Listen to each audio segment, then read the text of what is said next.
Penyusunan laporan keuangan koperasi USP atau usaha simpan pinjam. Dasar laporan keuangan koperasi terdapat 3 dasar. Yang pertama, standar akuntansi entitas tanpa akuntabilitas publik atau SAK etap. Yang kedua, standar akuntansi keuangan umum atau SAK umum. Dan yang ketiga, peraturan perundang-undangan yang relevan dengan usaha simpan pinjam oleh koperasi. Komponen laporan keuangan koperasi ada 5. Yang pertama neraca, yang kedua laporan perhitungan hasil usaha, yang ketiga laporan perubahan ekuitas, yang keempat laporan arus kas, dan yang terakhir catatan atas laporan keuangan. Tujuan pembuatan laporan keuangan koperasi ada 2. Yang pertama yakni menyediakan informasi yang bermanfaat bagi pihak-pihak yang berkepentingan dalam pengambilan keputusan. Dan yang kedua sebagai sarana pertanggungjawaban pengurus atas pengelolaan sumber daya yang dipercayakan kepada mereka.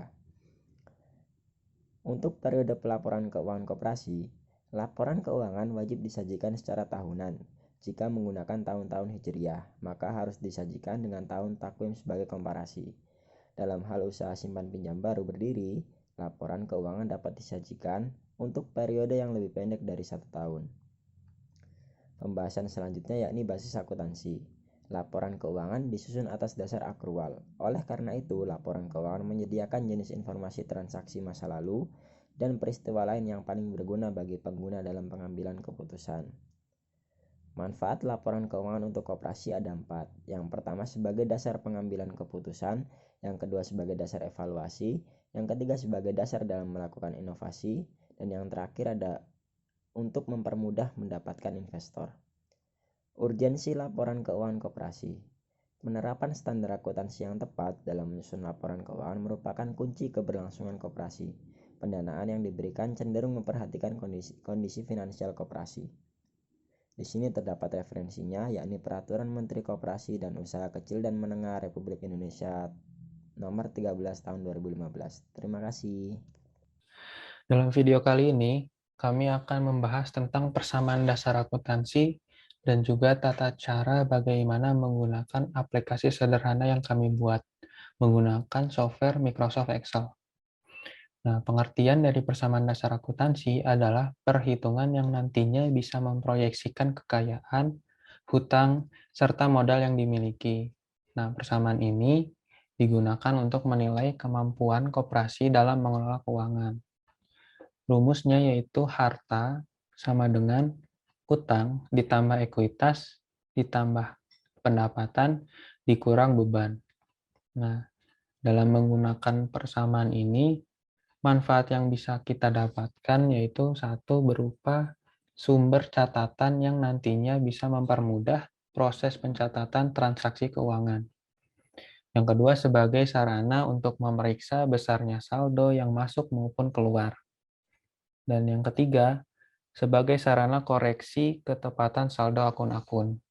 Nah, komponen-komponen yaitu terdiri dari aset, kewajiban, ekuitas, pendapatan, dan beban. Yang pertama, aset atau harta. Aset adalah sebuah istilah untuk sesuatu yang mendatangkan manfaat bagi perusahaan. Yang kedua, ada kewajiban atau utang. Nah, ini merupakan jenis akun yang berisi tanggung jawab perusahaan terhadap pihak tertentu. Selanjutnya ada ekuitas, berisi ada simpanan pokok, simpanan wajib, simpanan lain-lain, dan sebagainya. Kemudian ada pendapatan, itu berasal dari kontribusi anggota koperasi.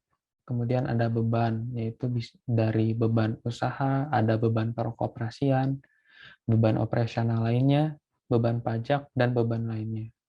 Untuk penjelasan lebih lanjut dan lebih detail,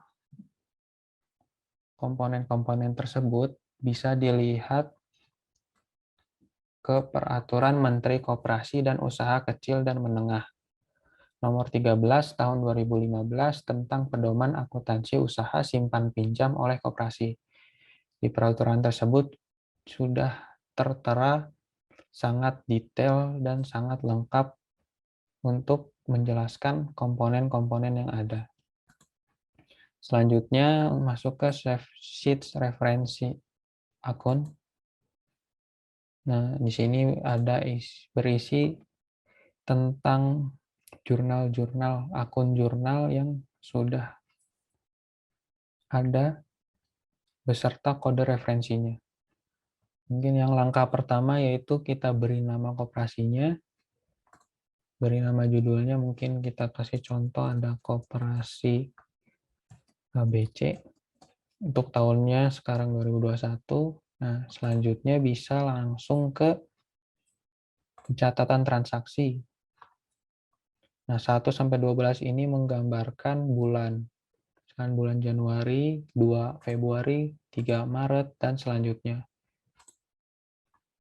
Kita kasih contoh, mungkin ada tanggal 6 Januari, ada transaksi berupa pembelian kendaraan secara kas. Nah, langkah yang kita lakukan yaitu mengisi kolom yang berwarna biru saja. Yaitu ini referensi besar dan juga besarannya. Misalkan referensi membeli kendaraan, kita lihat di referensi akun, kendaraan itu referensi akunnya 134, kode referensinya 134. 134, besarannya kita kasih contoh 5 juta. Kemudian secara kas dan setara kas 101. Kita ketik 101, nominalnya di debit. Mungkin seperti itu transaksinya.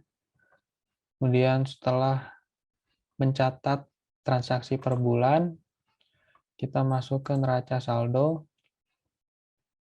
Nah, untuk mengganti ini kan bulan Januari, apabila mau ke bulan Februari, kita hanya perlu mengisi di kolom yang warna biru ini dengan ganti angka 2, jadi Februari, 3 Maret, dan seterusnya. Ini sudah secara otomatis terisi. Kemudian neraca lajur, ini juga sudah secara otomatis terisi dengan lengkap apabila sudah mencatat transaksi per bulannya. Kemudian neraca. Nah, di sheets neraca ini kita perlu mengisi tahun sebelumnya, saldo tahun sebelumnya. Kas dan setara kas diisi, mungkin ada, misalkan ada 63 juta, kemudian kas konsumsinya ada 70 juta, dan seterusnya. Itu sudah secara otomatis nanti ketemu saldonya sekian. Di sini juga ada saldonya sekian. Seperti itu. Jadi kita hanya perlu mengisi kolom yang warna biru. Kemudian untuk sheets laporan SHU, ini juga sudah secara otomatis. Hanya kita perlu mungkin di bawah, di bagian bawah ini, kita bisa melakukan penyesuaian atas persenan ini. Mungkin ada 10%, bisa digantiin 10%, dan sebagainya, itu bisa. Ingat, hanya perlu mengisi kolom yang berwarna biru saja. Untuk sheets arus kas, itu juga sudah secara otomatis terisi dengan by system. Jadi sudah tidak perlu diisi lagi apabila sudah mencatat transaksi per bulan dari Januari sampai Desember. Mungkin itu saja yang bisa kami sampaikan. Mohon maaf bila banyak salah. Terima kasih.